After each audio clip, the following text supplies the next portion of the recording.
Hello बच्चों, तो चलिए इस प्रश्न को पढ़ते हैं। किसी विभव मापी में 1.0182 वोल्ट विद्युत वाहक बल के सेल के लिए संतुलन बिंदु 339.4 सेंटीमीटर लंबाई पर प्राप्त होता है। विभव मापी की विभव प्रवणता ज्ञात कीजिए। तो यहाँ पे हमें विभव मापी की विभव प्रवणता ज्ञात करनी है। तो प्रश्न में आगे बढ़ने से पहले इस प्रश्न से संबंधित जो मुख्य उदाहरण है उसकी हम चर्चा कर लेते हैं।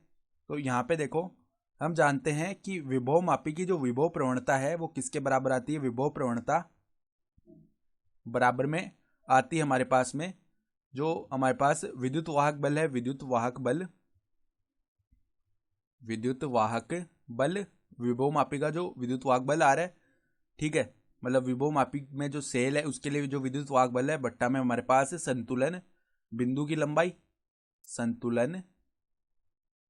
संतुलन लंबाई ये लिख सकते हैं, ठीक है।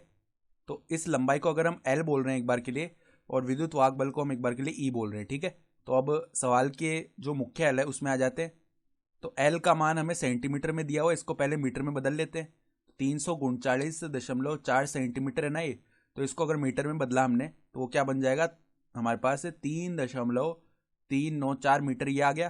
तो अब देखो विभव प्रवणता हम लिख लेते हैं। विभव प्रवणता बराबर में देखो क्या आएगी, विद्युत वाहक बल है 1.0182 बट्टा में जो हमारे पास यहाँ पर लंबाई है वो कितनी आ गई संतुलन की, देखो ये हमारे पास कितनी बन जाएगी, 3 में आ गया हमारे पास 394, ठीक है। तो इसका मान जब हम ज्ञात करेंगे तो ये आएगा 0.3, ठीक है। और ये किस में आ जाएगा, वोल्ट प्रति मीटर में आ जाएगी विभव प्रवणता, और यही हमारा क्या हो जाएगा, उत्तर भी हो जाएगा। तो आशा करता हूँ कि आपको ये प्रश्न समझ में आया होगा। धन्यवाद।